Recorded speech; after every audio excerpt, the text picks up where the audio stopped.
The DK Metcalf thing is people are kind of pointing the finger at him. We don't know what this Joker said to him.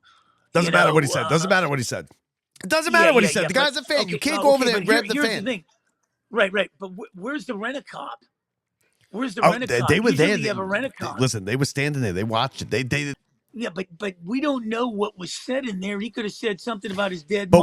But we do though, because there was that camera that's right there on the right where the guy was, 2 rows back. And Metcalf came out. He sat there and he said the guy was saying some racist stuff. N-words were flying. No, I didn't hear. Nobody heard it. They got cameras there like 2 minutes before it, 3 minutes. Now, was he saying it earlier in the game? Maybe. If guy's sitting there a row ahead of me and he's saying the N-word all game, and I'm here with my daughter or something, you're going to get him thrown out, right? He's going to be thrown out. Nobody's going to stand for that. People aren't going to stand for that. Well, he's not going to sit there all day and throw around racist terms. Well, but it's the same. When I start hearing things like this, and we got to go for the fan, the player can't do this. It reminds me of the inappropriate relationship Marone did, and Marone crossed the line when he went to the lady's house. Yes, he crossed the line. But Michigan had no right to fire him prior to that because he did because he's a boss. He's our boss. You can't sleep with your subordinates. But here's the thing: we look at inappropriate relationships like but then we give the drug addicts and all these other gambling guys like 500 chances. How do we give those guys 500 chances? But the inappropriate relationship, we crack down on that right away. Because why is that a black and white issue? Because I think it's because addiction is a disease. Whether you want to believe it or not, the American Medical Association says addiction is a disease. It's just like any other disease. Once you get it, you can't get rid of it. You're an addict for life, right? But when you are the head coach of Michigan football and you are banging the girl who you just promoted all the way up from whatever she was, right? In the last year and a half, from a $40,000 salary to a $100,000 salary, and you're sleeping with her, and you have control. That's, first of all, that's subordinate, and that's a power dynamic right there anyway. And then you get fired. If it came out, first of all, it should have come out. It looks like everybody knew. Everybody but the school and the press knew, and the school probably knew too. They're just keeping it quiet. You come out, and she comes out, and she kept her receipts. And you knew that's what she's going to do. The guy's 30 years older than her, 20 years older than her. And then you go to her house and you threaten to kill yourself and you threaten to kill her and whatever it is. That crossed the line there. What I don't understand is everything should be black and white then, and instead of creating gray areas. These people that have drinking problems, drug problems, and gambling problems, it just seems to me that they get 35 to 40 chances compared to the guy that has an inappropriate relationship. Well, listen, we love it. We love a comeback story in this country, all right? If this guy, but there are certain things you can't come back from. You can't come back, and like domestic violence is one of them. Domestic violence. That's not an inappropriate relationship. You're right. And he did, but he went over there and he threatened her, and he might have hit. And he might listen. He didn't hit her. But look at Ray Rice. Even domestic violence, we let people come back from, right? You know why Ray Rice didn't get a second chance? Because we saw it. When you hear domestic violence, you don't really think about how bad it is. And then when you have the video come out and it's Ray Rice knocking this, or it's P. Diddy knocking this girl out in the hotel, you're like, whoa. Whoa, what is that? These guys that get the second chances are doing the same thing. We just don't see it. Right, but I'm saying for a person that's working in an environment to have an inappropriate relationship should be on the same level, and I'm not condoning it by any means, drugs, but it should be on the same level as domestic violence and domestic abuse and all this other stuff with gambling and drug problems and drinking and all. And yet they push all that other side. They never address the elephant in the room on that. But they want to bring the other one right to the forefront and hang and crucify somebody. But I think domestic violence, you shouldn't get a second chance. And like I said, it's different when we see it. Yeah. Like Jose Reyes comes back every year. Right? And he gets a standing ovation. And I'm guilty of charge. I'm right there with them. I'm right there at City Field giving Jose Reyes a standing ovation. Domestic violence, right?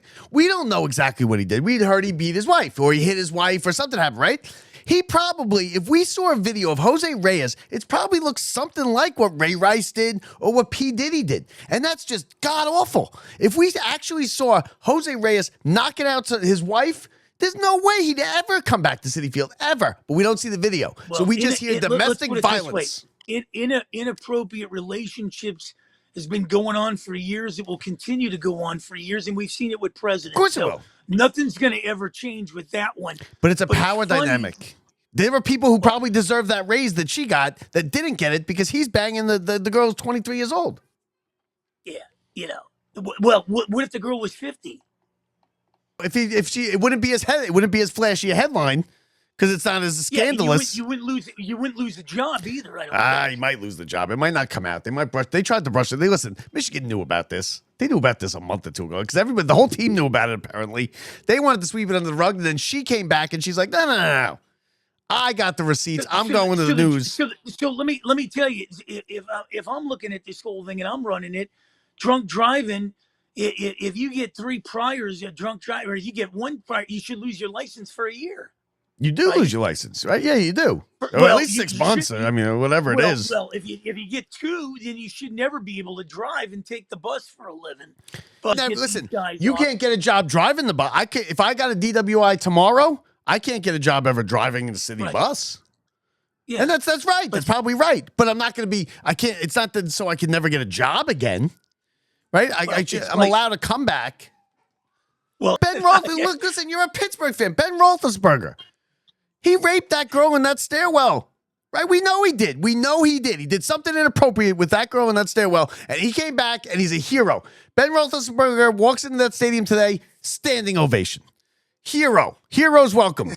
He raped that girl in that stairwell, and he did. Something inappropriate happened there. He walks into that stadium today, full standing ovation. So you can't tell me that they don't get second chances because they do. Well, yeah, but you're also saying older guy, younger girl. I'm saying if they're both on the same age thing, how is that an inappropriate relationship when somebody could be lonely on the other side? Because then she needs to resign or he needs to resign.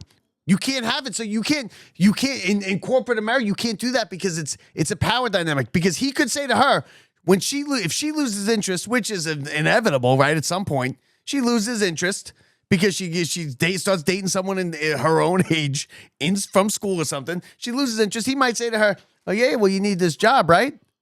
You need this job. So you got to pay. You got to live somewhere. You better ditch him."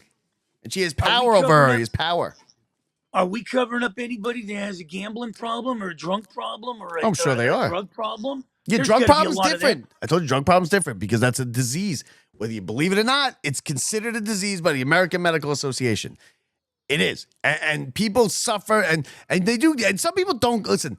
Some people, and it ends up ruining their lives anyway, right? Even if they look at Darryl Strawberry and Dwight Gooden. Dwight Gooden is still a nightmare. He's still a disaster. It could ruin other people's lives. We saw Of course it can. Of course it can. Yeah. You're right, Rob. Yeah, Rob Reiner. Exactly. It ruined his life. Although he lived a pretty good life, but you're right. His kid killed him because he was a drug addict. Yeah, I just think that we look at things one way, certain things, and we create gray areas on them. Yeah, they do. Instead of black and white. And it all comes down to the public whether they're willing to give you. Some people get a second chance. Some people don't. Some people they're like, that's this guy. Look just in this business, in our business, Tom Brenneman. Right, Tom Brenneman. Tom Brenneman. He said he made that comment about gays. He was a hot mic. He didn't know he was doing NFL playoffs. He was doing big time bowl games. He was doing baseball playoffs, game of the week. Tom Brenneman. He does now a podcast like this where it might not even be as big as my podcast. And I see him and he's Tom Brenneman. Like to me, you hear the voice. Now people who don't know, you hear the voice, but he's the guy who made a comment about fags.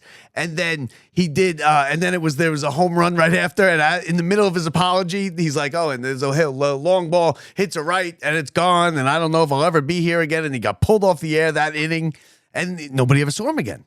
He didn't get a second chance, and he's tried, and he hasn't gotten a second chance. Some people, sometimes it's I think it's random. It's like luck or not because. It's random. Like, why does Tom Brenneman not get a second chance, but somebody who says the N-word on a hot mic has gotten a second chance? You don't know.